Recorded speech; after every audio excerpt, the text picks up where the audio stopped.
والتفت الساق بالساق إلى ربك يومئذ المساق. بسم الله الرحمن الرحيم.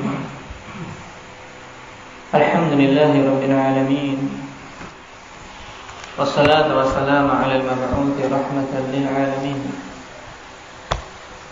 وعلى آله وأصحابه ومن تبعهم بإحسان إلى يوم الدين. أما بعد.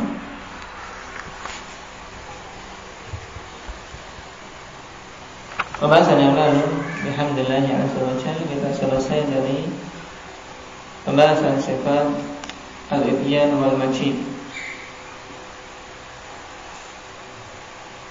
yang wajib untuk kita tetapkan, karena kedua sifat tersebut sabit berdasarkan Al-Quran dan Sunnah serta ijma'.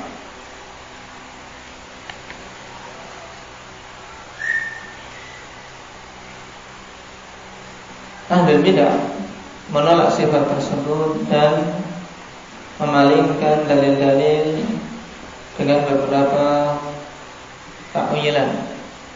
Di antaranya apa? Takwil yang didatangkan ahlul bidah.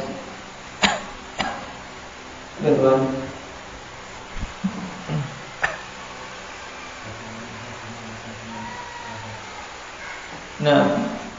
wajah rabbuk, mereka takwilkan dengan wajah azab rabbik. Maka bagaimana membantahnya?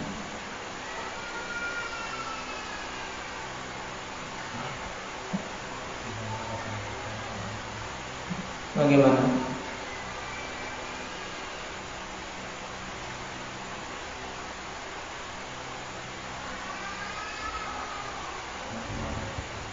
Secara umum, untuk membantah semua jenis takwil seperti ini, alhamdulillah, ada 3 bantahan yang mesti berlaku. Baik. Yang pertama apa? Karena menyelisih zahir nas. Kita bantah dulu dengan kaidah-kaidah umum. Yang kalian bawakan itu menyelisih zahir nas.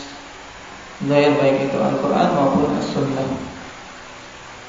Kemudian yang kedua, kita katakan apa yang kalian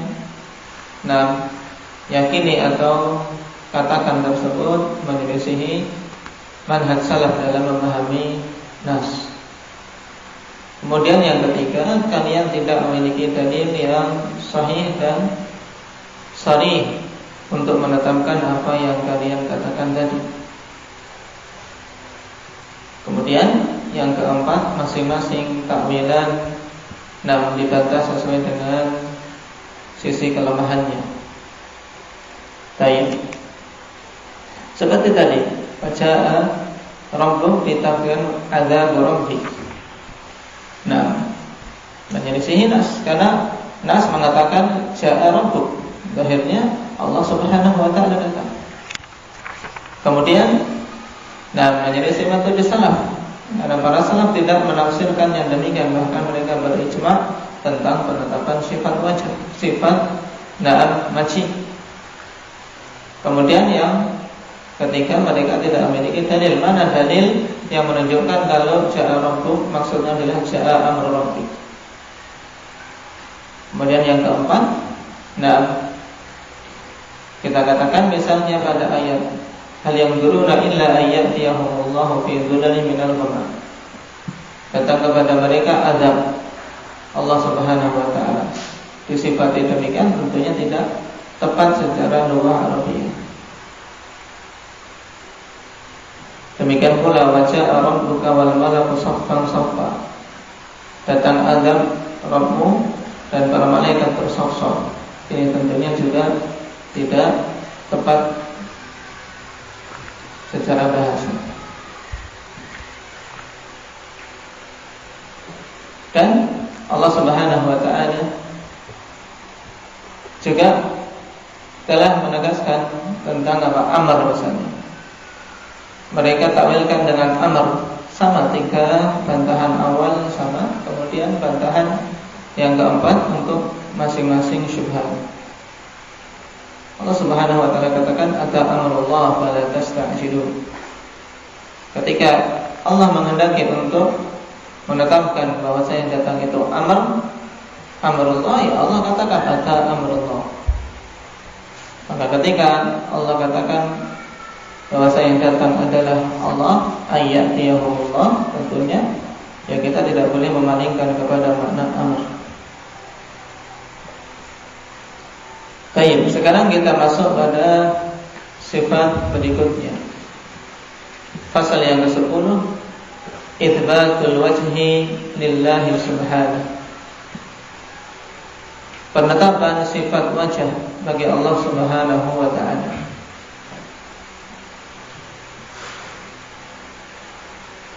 Dan sifat wajah ini alhamdulillah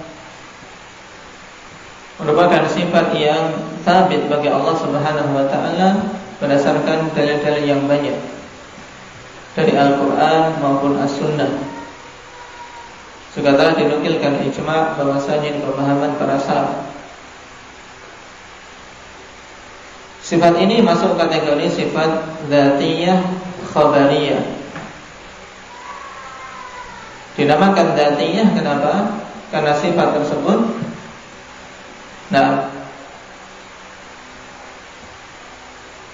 Allah Subhanahu wa ta'ala senantiasa bersifat dengannya sejak azali dan abadi. Tidak pernah Allah Subhanahu wa ta'ala kemudian tidak disifati dengan sifat tersebut. Ini sifat dzatiyah. Sehingga sifat dzatiyah tidak bergantung kepada masyiah, berbeda dengan sifat fi'liyah. Dikatakan khabariyah kenapa? Para ulama menjelaskan makna sifat khabariyah yaitu sifat-sifat yang penamaan sifat itu apabila diterapkan pada kita adalah anggota-anggota tubuh kita.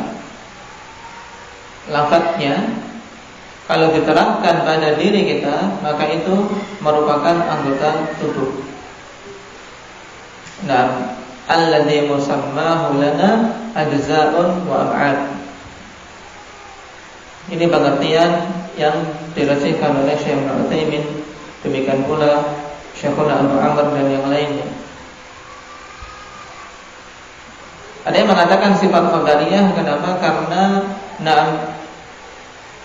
landasannya murni berdasarkan khabar dari Al-Quran maupun As-Sunnah. Tapi kalau demikian, semua sifat pun landasannya harus dari Al-Quran dan Sunnah. Tidak boleh kita menetapkan satu sifat dari sifat-sifat Allah Subhanahu wa ta'ala tanpa landasan tersebut. Sehingga pengertian makna khabariyah yang lebih tepat apa yang dibawakan Syekh Ibnu Utsaimin tadi, itu sifat alladzi musammahu lana ajza'un wa ab'ad, yaitu sifat-sifat yang penamaannya itu atau yang dinamai itu apabila diterapkan pada diri-diri kita adalah anggota tubuh kita. Tapi tentunya kalau bagi Allah Subhanahu wa ta'ala tidak boleh kita katakan demikian. Makanya para ulama mengistilahkan dengan sifat khabariyah. Paham? Diistilahkan sifat khabariyah karena tentunya ketika diterapkan pada Allah tidak boleh kita mengatakan itu bagian.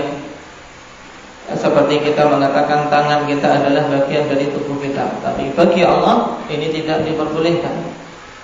Makanya para ulama menggunakan istilah sifat khabariyah. Paham sampai di sini? Paham? Alif.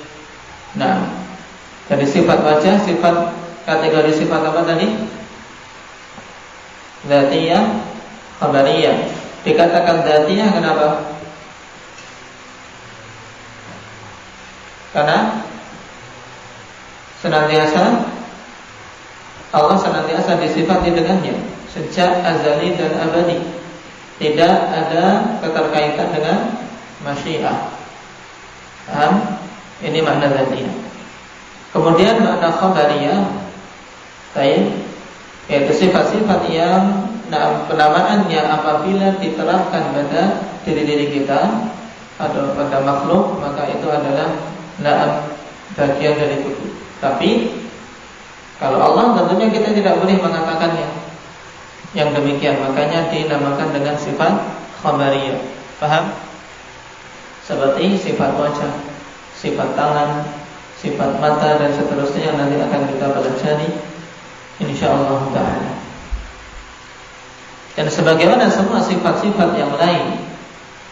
Nah, sifat wajah ini alhamdulillah. Nah, ketika kita menetapkannya harus menjauhi 4 perkara yang dilarang. Nah, menjauhi ta'til, tahrif, takyif dan tamthil. Tidak boleh kita memalingkan zahir nas, apalagi menolaknya. Dan tidak boleh kita tidak boleh kita menyamakannya dengan apa yang ada pada makhluk. Kenapa? Dalilnya apa? Kita tidak boleh menyamakan dengan sifat-sifat yang ada pada makhluk. Maulana.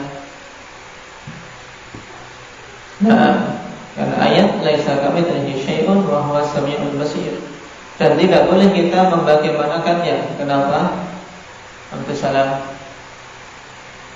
Kita tidak boleh membagaimanakan sifat Allah. Tidak boleh membayang-bayangkan. Ketika kita belajar sifat wajah, harus diusir dari benak kita alhamdulillah. Bersintan untuk apa? Bertanya tentang bagaimananya. Cukup kita beriman dan menetapkan makna yang dikandung di dalamnya. Tapi kalau merambah ke permasalahan bagaimana, ini pintunya tertutup. Kenapa kita tidak boleh menetapkan kaifiyah tertentu bagi sifat-sifat Allah?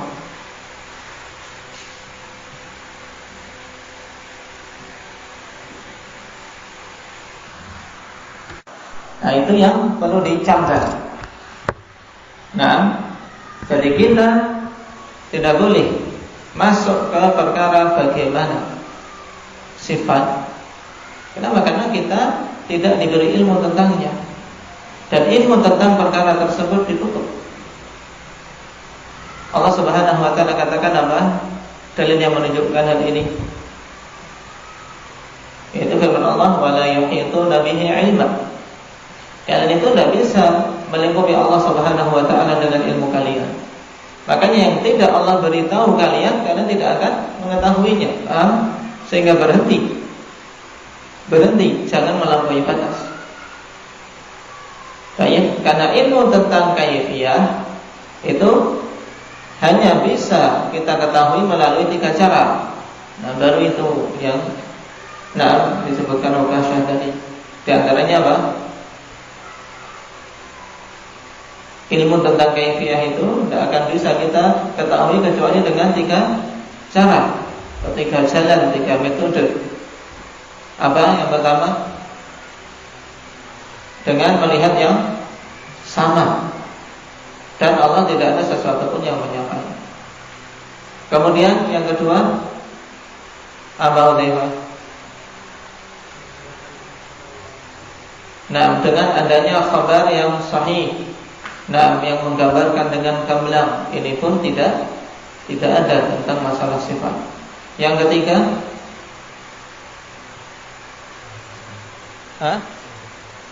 yang ketiga dengan melihat secara langsung.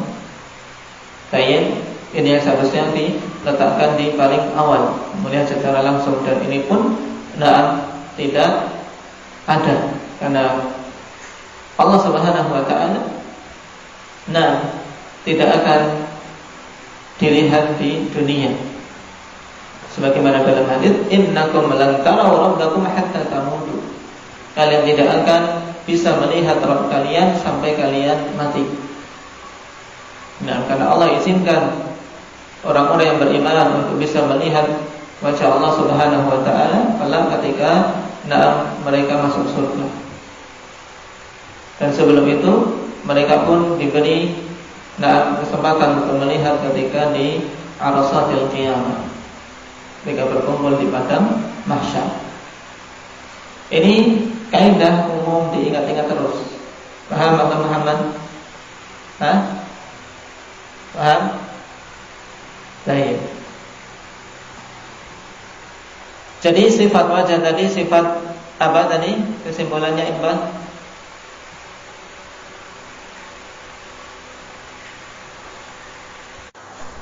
Nah, sifat dzatiyah khabariyah. Mana dzatiyah diingat, mana khabariyah diingat. Qala Syekhul Islam Ibnu Taimiyah rahimahullahu taala wa qawluhu wa yabqa wajhu rabbika dzul jalali wal ikram.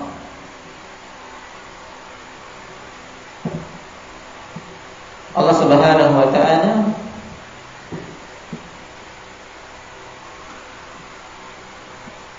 menegaskan di sini, dan kekallah wajah Rabbmu yang memiliki kemuliaan, al-jalal wal ikram, memiliki keagungan dan kemuliaan.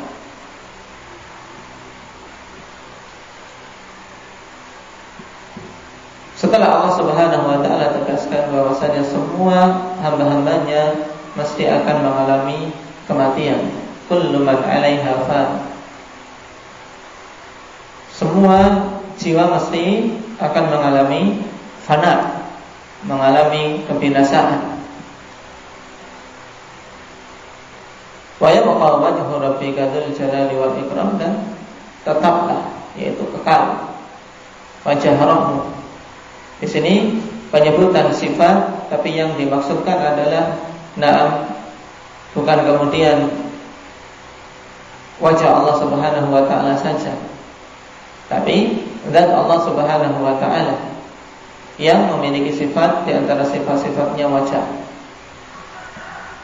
Baik, dan kekallah wajah Rabbmu yang memiliki keagungan dan kemuliaan. Baik. Qala syarih hafizahullah ta'ala wa yabqa wajhu rabbik. Hadhihi al-ayatu ja'at ba'da qawlihi ta'ala kullu man 'alaiha fan. Ayat ini datang setelah firman Allah Subhanahu wa taala kullu man 'alaiha fan. Setiap yang memiliki jiwa tetap atasnya kebinasaan. Dalam artian apa? Mesti akan mengalami kematian. Yukhbiru ta'ala anna jami' ahlil ardi sayadhabuna wa yamutun. Allah kabarkan bahwasanya keseluruhan penduduk bumi mereka akan pergi dan mati. Wa la yabqa ahadun siwa wajhihil karim. Fa inna Rabba subhanahu la yamut bal huwal hayyul ladzi la yamutu abadan. Dan tidaklah kekal satu pun kecuali wajah Allah Subhanahu wa taala yang mulia, yaitu Allah Subhanahu wa taala yang di antara sifatnya adalah sifat wajah. Sebab sesungguhnya Allah Subhanahu wa taala tidak akan mengalami kematian, bahkan Dia adalah zat yang maha hidup yang tidak akan mati selama-lamanya. Dzul Jalal, perhatikan dzul ikhwanillah. Dzul di sini asmaul khamsah dalam kondisi marfu' sebagai sifat bagi apa? Dzul sifat bagi apa di sini Rifki? Sifat untuk wajhu. Karena kalau sifat Rabb maka tentunya apa? Dzil jalali wal ikram. Tapi menunjukkan afanillah bahwasanya dzul ini sebagai sifat bagi wajah, sehingga penetapan sifat wajah ini memang Allah Subhanahu wa taala kehendaki. Hal ini untuk membantah sebagian ahli batil afanillah yang memaknakan bahwasanya wajah itu adalah zat Allah itu sendiri. Wajah adalah zat. Kalau seandainya wajah adalah zat, maka apa? Tentunya wajhu rabbik ini apa? Idhofahnya bagaimana maknanya? Nah, dzatu rabbik. Nah, dzatu rabbik. Baik. Yang tentunya Dzul Jalali wal Ikram. Nah, kalau demikian ya hendaknya Dzul Jalali wal Ikram jadinya. Dzul Jalal ay al-'azamah wal kibriya. Al-Jalal yaitu zat yang memiliki keagungan dan kebesaran, yang pantas untuk mensifati dengan sifat apa? Kebesaran dan kesombongan.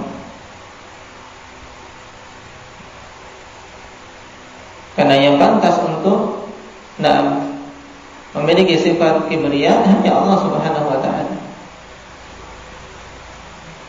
Oleh karena itulah siapa saja dari makhluk yang kemudian menyombongkan diri, Allah Subhanahu wa taala akan hukum dia.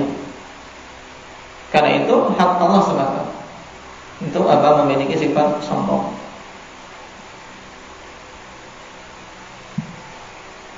Tapi tentunya kesombongan yang sesuai dengan keagungan Allah Subhanahu wa taala, bukan kesombongan yang ada pada makhluk yang merupakan sifat kekurangan. Qala wal ikram ay al-mukrimu li anbiya'ihi wa ibadihi shalihin. Dzul Jalali wal Ikram. Nah, wal ikram yaitu yang memuliakan nabi-nabinya dan hamba-hamba yang saleh. Nah, wa qila al-mustahiqu an yukrama an kulli syai'in la yaliqu bi. Dan dikatakan tentang makna al-ikram yaitu yang pantas untuk dimuliakan dari semua perkara yang tidak pantas baginya.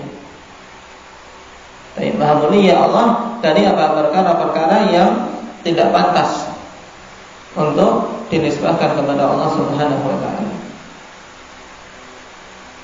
Syahid dari ayat ini jelas Allah katakan wa yabqa wajhu rabbik. Baik. Dan jangan sampai seorang memahami bahwasanya berarti yang kekal hanya wajah Allah Subhanahu wa taala. Ini pemahaman yang saqim, pemahaman yang batil. Baik.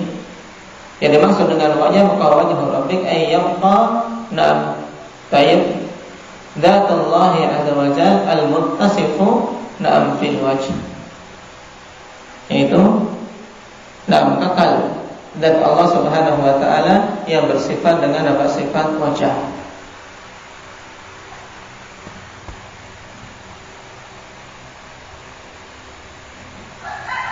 Ayat yang kedua, kullu syai'in halikun illa wajha. Semua perkara itu akan mengalami kebinasaan kecuali wajah Allah Subhanahu wa taala. Wa qawluhu kullu syai'in halikun ay kullu man fis sama'i wa man fil ardi sayadhabuna wa yamutun. Maksudnya segala yang ada di langit dan yang di bumi akan pergi dan mati. Illa wajha mansubun 'ala al-istithna. Dinasabkan karena apa? Karena istithna. Istithna yang bagaimana ini? Kullu syai'in halikun illa wajha. Masuk istithna yang apa? Jenis yang mana, Ridwan?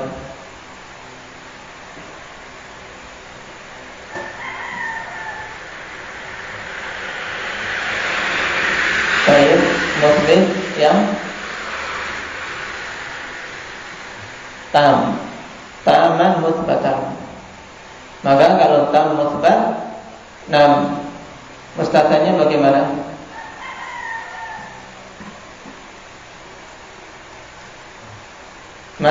Mansub. Baik.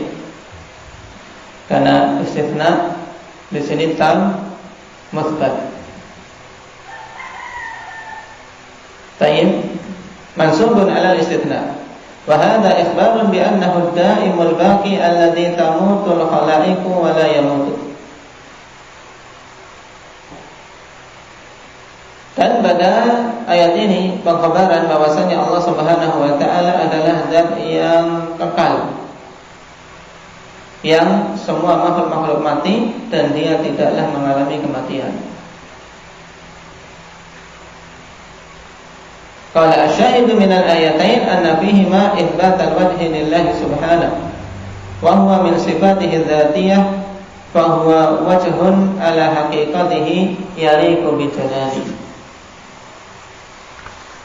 Dan itu adalah sifat dzatiyah.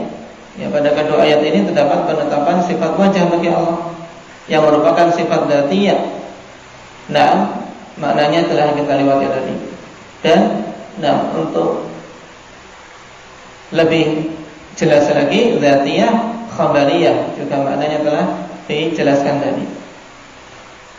Dan wajah ini adalah wajah yang hakiki, yang sesuai dengan keagungan Allah Subhanahu wa ta'ala. Tidak boleh kita menyamakannya dengan makhluk. Makanya ditanbih oleh Syekh, laisa kamitslihi syai', ai la kama yaz'umu mu'attilatu as-sifat anna al-wajha laisa ala haqiqatihi. Nah, tidak sama dengan apa yang ada pada makhluk. Nah, yang ditetapkan oleh ahli sunnah wajah yang hakiki sesuai dengan keagungan Allah, tidak sama dengan makhluknya. Tidak sebagaimana disangka oleh orang-orang yang menolak sifat-sifat Allah, yang menyatakan bahwasanya wajah di sini tidak secara hakikatnya. Wa innamal muradu bihi dzat awil thawab awil jihah aw ghairu dzalik. Nah, hanyalah yang dimaksud dengan wajah dalam ayat-ayat tersebut adalah dzat atau thawab, pahala, atau jihah, arah, atau selainnya. Baik. Wa hadhihi ta'wilatun batilatun min wujuh. Dan ini adalah takwil-takwil yang batil dari berbagai macam sisi. Namun sebelum kita masuk pada bantahan untuk takwil-takwil tersebut, alhamdulillah, perlu diketahui bahwasanya sifat wajah datang dalam Al-Qur'an, alhamdulillah, tidak hanya pada 62 ayat ini saja. Baik. Datang dalam 10 ayat. Dan semua penetapan atau penisbatan sifat wajah bagi Allah, baik, para ulama salaf bersepakat tentang tetapnya sifat wajah dengan ayat-ayat tersebut, kecuali pada satu ayat saja yang terjadi khilaf di kalangan ahli sunnah sendiri.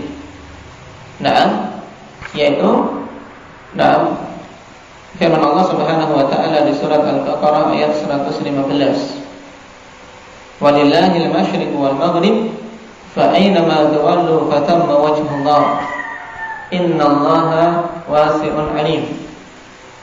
Ayat inilah yang terjadi khilaf di kalangan ahli sunnah, apakah ayat ini masuk kategori ayat yang menetapkan sifat, yang berbicara tentang sifat-sifat Allah, ataukah tidak. Jadi khilafnya apakah masuk dalam ayat sifat atau bukan. Sehingga tidak dikatakan apa yang dirajihkan oleh sebagian ulama, bahwasanya makna wajah di sini adalah jihad. Baik. Karena sebagian ahli bidah berdalil dengan pendapat sebagian ulama ahli sunnah tentang ayat ini untuk melegalisasi takwil mereka. Syekhul Islam Al-Fatihillah merajihkan ayat fa'ina matuwallu fatamma wajhullah bukan termasuk ayat sifat. Karena makna wajah di sini bermakna jihad. Dan ini bukan takwil. Kenapa? Karena sejak awal beliau telah menegaskan ini bukan termasuk ayat sifat. Di sini perbedaan antara ahli bidah dengan ahli sunnah. Baik. Mungkin itu kita bahas ketika membahas tentang bantahan tersebut. Adapun ayat yang lain, di antaranya ayat di surat Al-An'am ayat 52.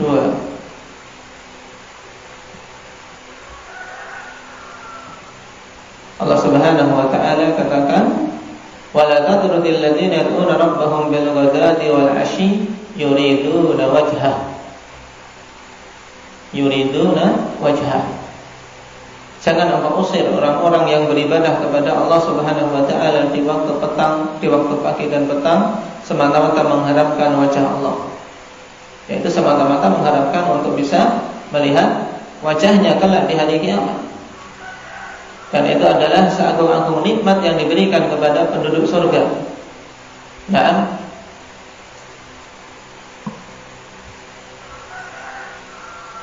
kemudian ayat di surat Kahfi 28.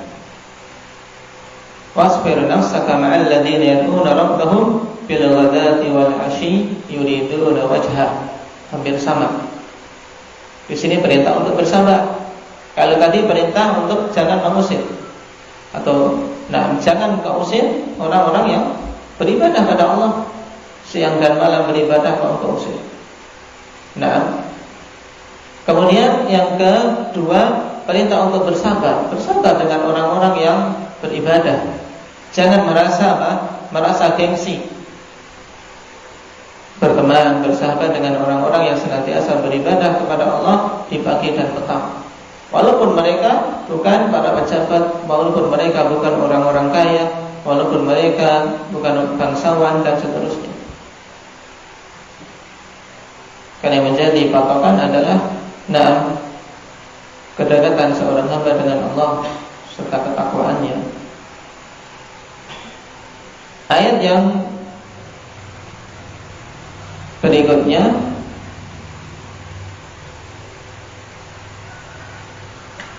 wa ma tunfiquna illa ibtigha'a wajhillah. Tidaklah mereka menginfakkan kecuali mengharapkan wajah Allah. Di surat apa? Al-Baqarah ayat 272. Kemudian di surat Ar-Ra'd hampir sama, walladzina sabaru ibtigha'a wajhillah. Dan orang-orang yang bersabar yang mengharapkan wajah Allah Subhanahu wa taala. Ibtigha'a wajhi rabbihim. Walladzina sabaru ibtigha'a wajhi rabbihim. Ar-Ra'd ayat 22. Kemudian Ar-Rum ayat 38. Dzalika khairul lil ladzina yuriduna wajha Allah wa ulaika humul muflihun. Yang demikian itu lebih bagus bagi orang-orang yang mengharapkan wajah Allah, dan mereka itulah orang-orang yang beruntung. Juga Ar-Rum ayat 39. Wa ma ataitum min zakatin turiduna wajha Allah fa ulaika humul mud'ifun. Apa saja yang kalian berikan, dengan mengharapkan kebersihan dan mengharapkan apa saja yang kalian berikan berupa zakat, mengharapkan wajah Allah semata, maka mereka itulah orang-orang yang akan dilipat gandakan. Dilipat gandakan pahalanya dan dilipat gandakan juga keberkahan rezeki yang mereka miliki. Kemudian yang paling mudah, yang kebanyakan semua hafal di surat apa? Al-Lail. Apa bunyinya? Tayyibah, sandar. Illa ibtigha'a wajhi rabbihil a'la. Wa ma li ahadin 'indahu min ni'matin tujza illa ibtigha'a wajhi rabbihil a'la.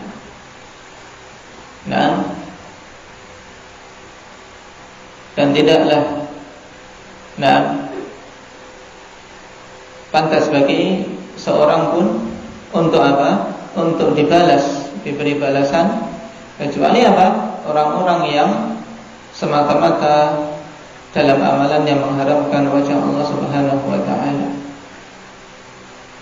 Yang maha tinggi. Kemudian dengan dua ayat tadi, wa yabqa wajhu rabbika dzul jalali wal ikram, dan kullu syai'in halikun illa wajhah. Semuanya berapa? Sudah berapa semuanya tadi? 10. Dengan yang dikhilafkan. Yang dikhilafkan insyaallah kita ambil pada pertemuan yang akan datang.